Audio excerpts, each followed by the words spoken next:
My dad gave me 1 year. I said, Dad, in 1 year, if I can make what you make, I get to keep doing this. I went to my first tournament and I made it in like a month, so. Damn. So I think after that, they were good. They gave me that year. A lot of parents don't give you that year. Hi everyone, I'm Moose, and recently I sat down with members of Ghost Gaming's professional Fortnite team on the eve of the first ever Fortnite World Cup. The esports industry is growing exponentially, and highly competitive events for games like Fortnite, Overwatch, Counter-Strike, and tons more are drawing thousands of real-life fans and even more online eyeballs. Some experts project that esports could bring in over $1 billion in revenue by the end of 2019, and it's just getting started.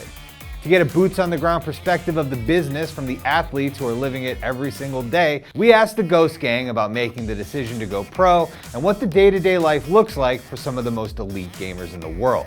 But first, I wanted to find out how they realized that they might have what it takes to compete at the highest level. The first game I probably actually grinded was Call of Duty NW2. Just coming home from school, playing that until dinner. After dinner, you get back on the game and you play with your friends all day. And that was my whole year, basically. It just started by its own. I just played a lot, played like wagers, played for money, and then I started getting invited to skirmishes from Epic Games, and then I realized I'm good enough to compete. When Fortnite first came out, I was playing people for money, and I ended up racking up like $10,000 just playing other people. And then I started streaming, and once the first Fortnite tournament came up, did really well, I blew up, and then it exploded from there. The way Ghost found me, I actually had a friend that he told the scout, he recommended me, and they actually found me from the way when I was playing people for money. They just took a risk on me and picked me up, and it ended up working out. I worked on a golf course for 4 years. So when I first got signed to Ghost, I was still working at the golf course and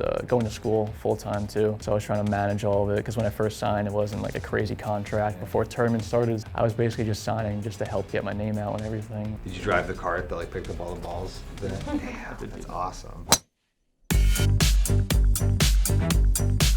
It takes a lot of hours to make it onto an elite team like Ghost, and once you're on board, gaming isn't just a hobby anymore, it's a job. So when my sleep schedule is good, I like to wake up around noon. I'll start scrims around 5. After scrims are over, which honestly probably ends about 11 sometimes, depending how long we play. And then I'll probably stream throughout the night for a little bit and then go to bed. I love doing this. I usually stream 8 hours a day. Okay. And I have a girlfriend now in California, so that takes a lot of time up too. Yeah. But mainly all the Ghost stuff usually is when we go to events and we all meet up, is mostly when they try to take a lot of my time. So my normal schedule, I'll basically just wake up and hop right on my computer. I don't really eat breakfast or anything, so I'll just hop on, warm up. Yo, what's going on, guys? Bizzle here. 6 to 8 hours a day, and after that, trying to watch people play Fortnite or even play more. But it's basically an all-day thing with any esport, I think it is. There's not really any downtime. You have to be playing 24/7. Oh my God. Getting paid to play video games and build a massive streaming audience at the same time sounds like a pretty sweet gig, but it's not without risks. Just like traditional sports, the chances of injury are very real. The risks are really, really common. Yeah. I've had a little bit of wrist injuries, just nothing major, but I know a lot of players have tendonitis, and they just develop stuff like that because it's just constantly moving your mouse around. Are you a mouse and keyboard or are you a controller guy? Mouse and keyboard, yeah. Okay. I think the main issue of most players is probably carpal tunnel. I use therapy putty for myself, and that really helps me. Basically just different strengths of putty, so you can constantly be working up and strengthening your hands. This is funny. So the worst injury that I've had that has affected my gameplay is me picking at my nails and my skin. Yeah, it's just my fault. I gotta stop doing that bad habit. I play a weird way with the controller. Basically, I use my pointer finger on the 4 buttons.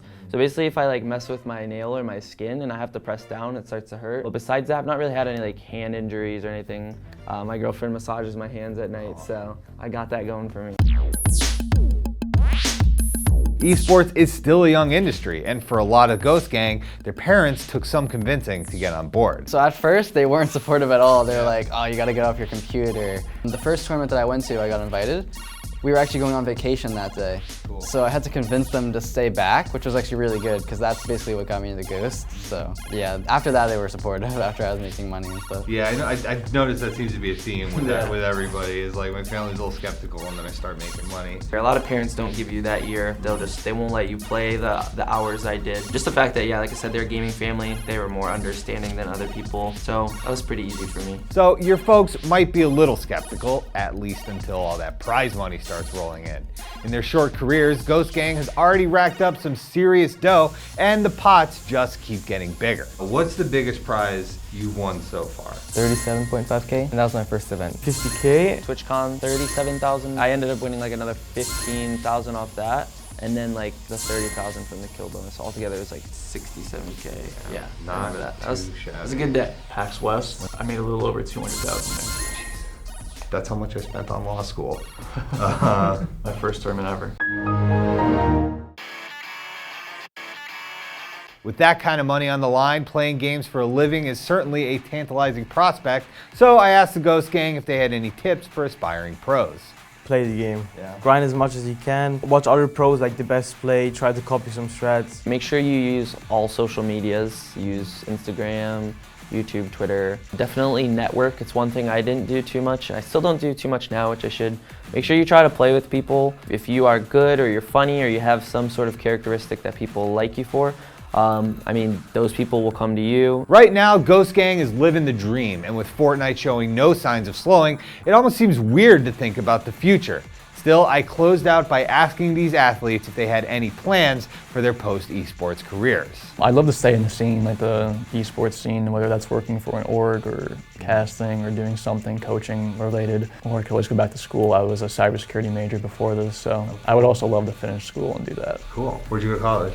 Local college. I went to Penn State my first year and then came home to change majors. Honestly, I used to do a lot of coding, so Really? that'd be really cool to make games and stuff. That would be awesome. So my plan definitely is to like keep my brand going, keep growing. I just want to take the route maybe just being able to like stream whatever games I want. I know that my professional career will not be here forever, so maybe just like chill and just play single player games. Maybe an org one day. There's a lot of pro players that are creating orgs. That's a big thing right now. But I just want to be able to live my life, keep playing games. That's my dream.